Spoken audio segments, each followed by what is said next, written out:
Halo, Assalamualaikum Sobat RTV. Kali ini kita berada di segmen podcast episode sama. Nah, kali ini kita sudah dapat kiriman dari seseorang yang mempunyai pengalaman mistis tentunya.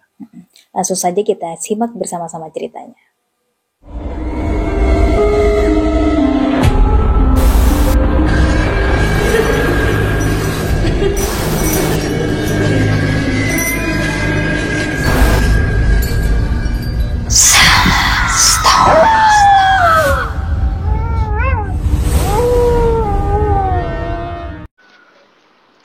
Assalamualaikum warahmatullahi wabarakatuh. Perkenalkan, nama saya Anis. Saya di sini mau sedikit bercerita tentang hal mistis yang terjadi pada saya sendiri ya. Dan saya juga bukan keturunan keluarga indigo dan saya sendiri juga bukan indigo. Nggak tahu juga ya kok sampai suami saya sendiri kok bisa aneh gitu kan, bisa melihat makhluk astral, terus melihat jin yang berupa binatang, juga saya pernah alami. Pertama itu dulu waktu saya pergi ke suatu acara, kebetulan saya bareng suami naik sepeda motor goncengan ya sama suami. Kira-kira itu pulangnya jam 11 malam dari desa Berenta Pesisir ya. Sampai di suatu desa, di situ ada sekolah SD negeri dan maaf saya tidak bisa sebutkan SD-nya ya. Kebetulan di belakang SD itu ada makam umum ya, makam umum desa mungkin. Nah, kan di situ dikelilingi sama pagar gitu ya. Nah, saya lewat di situ pas pojokan di situ ada ruangan, mungkin ruangan kamar mandi, saya kurang tahu. Ada binatang entok. Tak kirain saya gitu binatang beneran ya, entok beneran gitu kan. Setelah dipikir loh, sekarang jam berapa? Jam 11 kata saya itu. Kok ada entok ya? Entok tuh kepalanya geleng-geleng gini, cuma lihat ke jalan ya, lihat ke saya gitu kan. Geleng-geleng, tapi saya enggak cerita ke suami. Pas nyampe ke rumah, saya tuh cerita kalau saya tadi tuh ketemu sama entok, kata saya. Warnanya tuh hitam polos, terus matanya itu warna merah. Saya nggak takut, soalnya apa, saya ngira tuh entok beneran. Setelah saya tuh sampai ke rumah baru sadar bahwa kalau entok tuh kayaknya bukan entok binatang seperti biasa ya. Pas cerita ke ibu lagi, kalau tadi malam bu, saya tuh ketemu sama entok, kata saya. Ibu tuh bilang itu bukan entok yang dipelihara oleh orang-orang, tapi entok jadi-jadian, katanya gitu kan. Nah, yang kedua itu lebih serem lagi ya. Pas subuh-subuh, waktu itu saya mau berangkat ke pasar, itu kejadiannya dari saya lihat entok 1 bulan. Ya, 1 bulan dari kejadian lihat entok itu ya.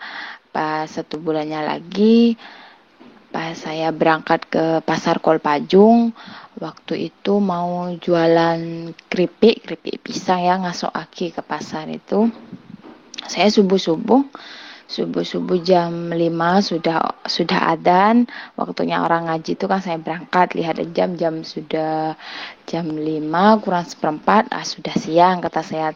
Kalau berangkat jam 5 agak siangan lagi, takut nggak kebagian kan, takut orang belanjaan tuh sudah pulang, kata saya itu. Jadi saya cepat berangkat.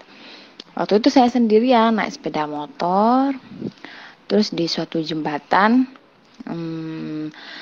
saya ketemu sama orang, dikira sama saya tuh orang, karena waktu itu musim apa ya, musim panen padi itu.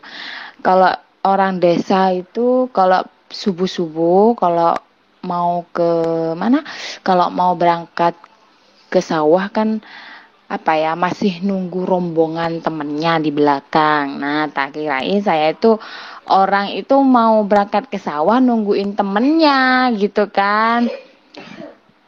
Tapi kok setelah pikir lagi kok ada di bawah bambu ya, kata saya itu. Tetap saya pakai helm, ditutup helmnya. Saya lewat.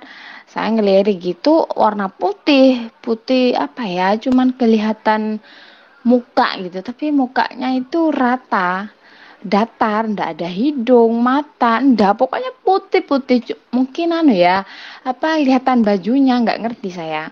Nggak takut saya, soalnya apa, saya mikirnya, oh orang ini lagi nungguin temennya, rombongan di belakang, kata saya itu.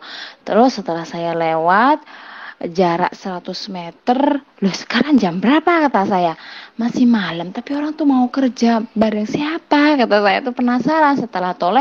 Setelah noleh ke belakang, orang itu ndak ada. Langsung saya ngebut tuh berangkat ke pasar. Nah, keesokan harinya saya takut lagi yang mau lewat situ, jadi saya muter lewat desa lain gitu kan. Cerita saya lagi ke suami, ya kata saya, tadi waktu berangkat ke pasar saya tuh ketemu sama orang, tapi itu bukan orang ya, katanya saya. Siapa, katanya. Nggak tahu, bajunya warna putih. Terus saya tuh cuman lihat warna putih gitu aja. Kayaknya itu wajahnya, tapi wajahnya kok datar ya, warna putih semua. Suami tuh nggak percaya. Nggak percaya ya, soalnya apa, kayaknya aneh gitu kan. Tak kira saya tuh ngadi-ngadi gitu, ngadi-ngadi cerita kayak gituan gitu, padahal saya beneran. Tapi kebanyakan orang apa ya, yang sudah berpengalaman ditungguin makhluk astral itu memang di situ, di jembatan itu. Maaf ya, jembatan saya ndak mau nyebutkan ya, itu jembatan umum, jembatan besar ya, yang ya termasuk apa ya, sungainya juga besar, dan di situ juga sering banjir kalau ada hujan agak agak apa ya, agak deras gitu kan, banjir itu. Saya cerita ke ibu, ibu ngerti, ibu tuh paham kalau memang di jembatan itu banyak orang yang sering diganggu gitu kan. Ada juga dulu tetangga saya binatang apa gitu jadi-jadian seperti itu. Terus ada orang katanya baju hitam terbang-terbang gitu kan. Saya nggak percaya, soalnya apa, nggak ketemu sendiri kan. Nah, kalau sekarang saya sudah percaya, soalnya saya langsung beneran ketemu sama si pocong itu. Cuman nggak berupa pocong kayaknya itu, apa ya, pocongnya tuh besar, cuman nggak ada matanya, nggak ada hidungnya, pokoknya datar putih-putih ya. Kata orang Jawa itu pocong apa, kan ada pocong yang sebesar pohon gitu kan, kayak gitu. Terus pas kejadian yang paling aneh itu di rumah saya sendiri. Di rumah saya sendiri itu sering digangguin, malah yang diganggu tuh penghuni di rumah cuman saya. Malam-malam itu kalau mau gangguin, kalau sudah waktunya maurib, adzan maurib, yang namanya kursi, itu kan kamar tidur saya itu sama anak-anak itu kan di depan, terus kamarnya ibu tuh di belakang ya. Kursi tamu tuh taruh di di depannya kamar itu kan. Ada 4 kursi di situ sama meja. Terus kalau maurib, sebelum adzan maurib, kursi itu sudah bunyi ketok gitu, kayak orang apa ya, ngetuk apa kayu gitu kan, tok bunyi gitu. Kadang kursi itu digoyangin, digesek krek gitu kan. Saya tuh cerita sama ibu, nggak ada yang percaya satu keluarga itu pertama. Ya sudah, kalau nggak ada yang percaya ngapain saya cerita terus kan gitu.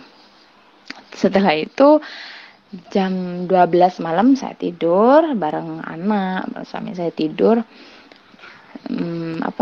Bunyi terus sampai itu subuh tuh jam 3 orang baca-baca sholawat itu kan, baru itu sudah ada mungkin jinnya pulang atau apa, saya nggak tahu, sudah berhenti itu sudah. Tetap saya nggak cerita ke suami, meskipun saya mau cerita nggak percaya kan. Setelah itu tiap hari seperti itu, berangsur-angsur setiap hari. Saya sudah takut ya, kadang kalau suami tuh nginep di tempat kerja, malah saya sering digangguin gitu kan. Kalau ngetok kaca tuh nggak pernah, cuman kursi itu aja yang sering diketok-ketok. Saya cerita ke suami, kalau kamu mau pulang cepetan pulang, jangan malam-malam, kalau bisa jangan nginep, kata saya tuh sering digangguin. Kamu tuh digangguin terus katanya, baca sholawat ya yang banyak, baca istighfar apa gitu kan, kata suami itu. Katanya ibu juga gitu, tetap meskipun dibacain ayat kursi apa itu tetap sampai di kursi itu saya ngaji surat yasin apalah sembarang di situ kan biar nggak diganggu. Pas habis itu bunyi lagi, tak kirain kucing, tapi kucingnya kok nggak ada ya, kata saya tuh. Anehnya kalau pas bunyi ya, saya di kamar bunyi, terus saya keluar bukain pintu malam-malam ya, jam 12 malam, itu nggak bunyi kursinya. Kalau saya masuk lagi nggak ada orang, bunyi lagi. Aneh kan ya. Sudah saya nggak kuat sama diganggu terus sama si jin itu. Saya cerita ke ibu, Bu, kalau sampean nggak percaya, coba malam-malam sampean tuh tidur sama saya, kata saya itu. Dan saya juga bilang ke suami, kalau kamu nggak percaya, nanti kalau kursi itu bunyi lagi, kamu tak bangunin, kata saya. Iya, katanya. Nanti ya ditunggu beneran apa enggak bunyinya, katanya. Suami tuh nantang sampai gitu. Nah, kebetulan bunyi beneran. Kan tiap hari tuh bunyi kursi, bunyi. Terus saya tuh manggil suami, dibangunin ya, bukan manggil, dibangunin. Ya, katanya. Apa? Bangun, katanya pengen tahu kursi bunyinya tuh gimana. Coba nih dengerin, kata. Tok tok tok loh. Iya beneran, kata suami. Ayo ya lihat berdua, kata saya. Ya ayo, setelah dilihat ndak bunyi gitu kan, ndak bunyi. Terus ditungguin sampai bunyi lagi, sampai ditungguin di luar malam-malam tuh jam 2 gitu kan. Ndak ada bunyi. Masuk lagi, bunyi lagi. Sampai ibu saya sama mbah saya itu sudah, besok kamu pergi ke dukun, katanya, bukan dukun ya, Pak Kiai gitu ya kan, kamu ke Pak Kiai cerita kalau kamu tuh sering digangguin jin atau gimana, apa memang ada penunggunya gitu kan. Terus saya keesokan harinya pergi ke Pak Ustadz itu, ternyata beneran kalau di sini itu digangguin penunggu, katanya. Penunggu rumahnya itu suruh dikasih garam, ditaburin garam, sama kalau orang Madura kan setiap malam Jumat tuh disonson ya, pakai dupa itu kan, sudah dikasih sama ibu saya, tetap bunyi, malah tambah parah. Katanya ibu tuh, coba kursinya pindah sebelah timur, katanya. Pas saya bilang, kalau kursi dipindah sebelah timur, Bu, nanti malah tambah kaca yang diketok, kan nggak ada yang mau diketok, kata saya. Oh ya sudah, tetap taruh situ aja kursinya. Tetap bunyi, sudahlah biarin. Kan sudah biasa tuh, sudah berangsur berbulan-bulan saya sudah digangguin, suami saya sering digangguin, jadi sudah terbiasa, jadi saya nggak takut, sudah biarin, tok tok tok, kayak orang main gentong itu kan, sudah biarin. Nah, anehnya lagi, saya tuh duduk siang, kursi tuh goyang sendiri. Tak kirain angin, itu ndak ada angin, ndak ada apa-apa, kursi tuh goyang sendiri. saya tuh cerita sama Mbah, kursi nih kok goyang, masa ada gempa, kata saya. Apa kamu nis, mek lado mabodoh melulu, cerita jio. Bilang gitu, sampai saya pegel, beneran pegel. Lillahi ta'ala saya lihat beneran kursi tuh goyang, gak ada angin, masa angin bisa goyangin kursi, kata saya. Gak ada yang percaya keluarga saya itu.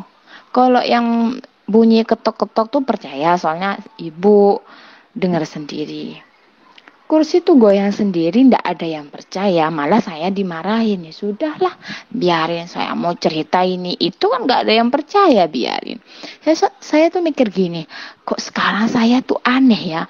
Dulu-dulunya masih zaman sekolah, saya masih anak-anak, ndak pernah digangguin makhluk astral. Saya nginjak punya anak 3 ini sering saya digangguin. Ini lagi yang terakhir ya. Pas suami tuh pulang malam, pamit ke saya, dek saya nanti mau pulang malam soalnya banyak pekerjaan di tempat kerja, katanya. Pulang jam berapa ya? Jam 11, jangan malam-malam, kata saya. Kebetulan ibu tidur di kamar tengah, anak yang pertama tidur di kamar tengah, saya sama anak-anak yang 2 itu tidur di kamar depan. Pintu kamar saya tutup. Kan anak saya tuh punya sepeda ya. Punya sepeda engkol. Kalau anak saya, anak cowok kalau pulang main gitu kan, saya tuh paham kalau anak saya tuh pulang karena bunyi sepedanya tek bunyinya gitu kan. Oh, anak saya sudah pulang gitu. Saya tangan ke bunyi sepedanya itu. Kebetulan sepeda tuh dicagang di depan lemari di ruang tamu di depan. Terus saya tidur. Loh, sepedanya anak saya itu yang bunyi kletek-kletek tuh mondar-mandir bunyinya. Lillahi ta'ala ini. Mondar-mandir terus. Bunyi kletek terus kayak orang mancal sepeda itu. Anak saya mancal sepeda gimana? Sambil bunyi kletek gitu kan. Loh, masa sepedanya anak saya jalan sendiri, kata saya. Di dalam kamar yang mau buka pintu itu saya takut. Jadi saya manggil ibu, mak, kata saya. Nggak denger mak, tetap sepeda itu bunyi. Mondar-mandir di depan kamar saya itu. Tek gitu kan. Saya takut, bukain pintu. Dibuka pintu, kok nggak ada bunyi suara tek-letek. Barusan ada, kata saya. Ya sudahlah, biarin. Saya malu sama ibu, soalnya saya selalu ketakutan. Mau manggil ibu ndak mungkin percaya, ini dikira nanti saya tambah stres, katanya. Dikira tuh saya nanti takut dikira stres gitu kan. Masa sedikit-sedikit kursi bunyi, sedikit-sedikit ada suara bunyi gitu kan. Jadi saya malu sama ibu. Sudahlah, ngalbengalen, kata saya bengal gitu kan dalam hati. Tetap dibuka kamar tidurnya, dibuka pintunya, saya tidur lagi, tetap bunyi mondar-mandir di depan kamar tuh, kletek tuh, kayak anak saya itu nonton sepedanya, mancal sepedanya itu. Sudah saya ketakutan ya, sudah dingin kepil, celep, tangan celep, kaki celep, saya sudah tidak kuat. Langsung saya teriak, mak, kata saya. Apa nih, katanya. Malam teriak deki apa bi tetangga, katanya. Sini, apa? Tetap saya ndak cerita. Kok ngocak apa boleh reh. Deki kok sekudu mabede, sampai saya bilang seperti itu, sampai saya tuh malu tibi gitu kan ke emak. Dikira stres, saya nanti dikira demabede. Tidur sini, kata saya. Biar apa kemarin lah datang lakinah, katanya emak itu. Ndak, mas itu nginep, katanya. Ndak, saya kasihan sama anak yang pertama kan tidur sendirian di kamar tengah. Ndak, saya mau nemenin Afran aja. Dan oh iya, kata saya. Sudah, habis itu ditutup kamar. Ndak ada bunyi lagi. Sampai keesokan harinya pas saya cerita ke ibu, Bu, tadi malam itu kenapa saya manggil sampean? Ibu udah apa, katanya emak itu. Tadi malam saya tuh digangguin lagi. Digangguinnya sepedanya Afran tuh bunyi kletek mondar-mandir terus, Bu. Kamu tuh aneh ya, katanya. Bener kan, kata saya. Nggak mungkin percaya orang tua saya itu. Tada apa. Itu marah son tiap hari gitu kan. Ibu saya kan kalau malam Jumat tuh kan setiap nyonson, takutnya apa, penunggunya itu dateng, kata orang Lambeun itu, pas apa, takut diganggu makhluk-makhluk astral gitu kan. Tetap disonson, cuman saya itu sering digangguin gitu, cuman saya yang digangguin, kalau yang lain tuh enggak. Karena riwayat saya dulu pernah dua kali kesurupan, dan saya nyebutin apa ya, kalau di sini tuh ada penunggunya rambut gondrong, kayaknya di apa ya, di pikiran saya tuh waktu saya kesurupan ada rambut gondrong, terus cewek katanya duduk di apa daerah sini di pojokan gitu. Kayaknya dulu tuh seperti itu, saya sudah lupa karena waktu kesurupan saya tahun 2009 dulu. Pernah 2 kali dulu. Jadi yang sering diganggu tuh saya tuh juga nggak habis pikir kenapa kok seperti itu ya. Saya itu ndak indigo, nggak ada keturunan indigo, ndak ada. Dan ya sering diganggu gitu kan. Tapi saya meskipun sering diganggu nggak pernah cerita ke siapa-siapa. Sudah sekarang takutnya saya itu demam bodoh gitu kan malu sendiri kalau orang cerita beneran pada dikira demam bodoh gitu kan. Saya paling nggak suka gitu, ya sudah lah. Tapi saya merasa takut banget. Makanya sekarang suami itu nggak pernah nginep. Karena apa, suami itu sudah ngerti kalau saya tuh sering digangguin makhluk-makhluk astral, sampai saya melihat sendiri dengan mata saya sendiri gitu kan. Sampai teman saya sendiri sampai bilang, coba rumah saya tuh di Terawang, dikirain saya apa mbah dukun tak gituin, sampai ada yang guyon seperti itu.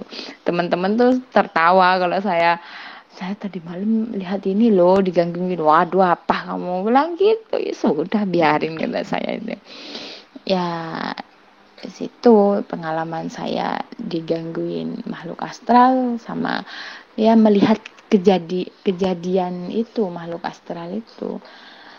Buat yang belum diganggu sama jin atau apa, dan tidak pernah melihat apa yang aneh-aneh masalah mistis itu, jangan takut beneran.